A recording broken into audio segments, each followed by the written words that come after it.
2. Why is crime a growth industry?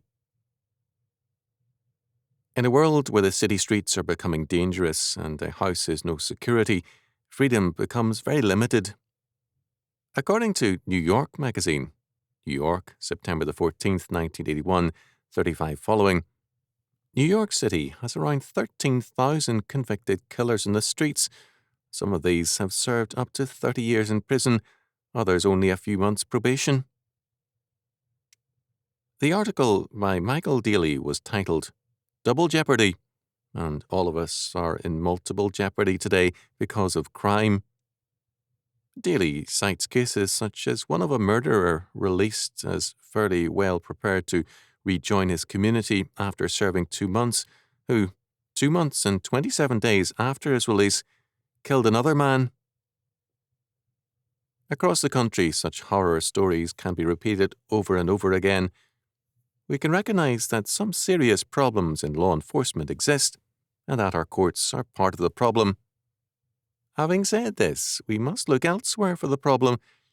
In the 1940s, despite a depression, the streets of New York and other places were clearly safer. Many smaller communities had very few policemen, and these officers had very little to do. Why is the United States so much more crime-prone today? Why is it that even the public schools are a high-crime area? I believe that some of the blame must be laid at the doors of the public schools with their humanist value system and their inadequate ability to educate. Most of the responsibility, however, belongs to neither the courts nor the public schools, bad as they are, but to the churches. They are no longer providing the solidly biblical teaching and training, which is their responsibility. As far as some churches are concerned, these are the last places to go to find some honestly biblical faith. George Washington, in his farewell address, warned us all against expecting any public morality without the foundation of a solidly religious training and education. It was, he held, not possible to have the one without the other. Public life is a reflection of religious faith.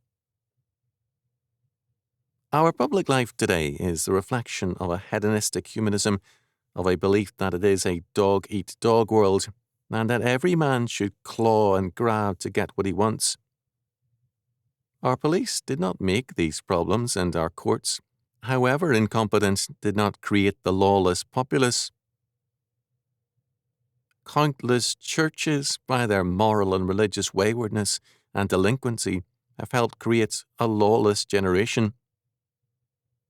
Now that our streets and homes grow less and less safe, freedom from God, sexual freedom, and freedom from disciplines of learning and life seem less and less like freedom and more like the prelude to a new slavery.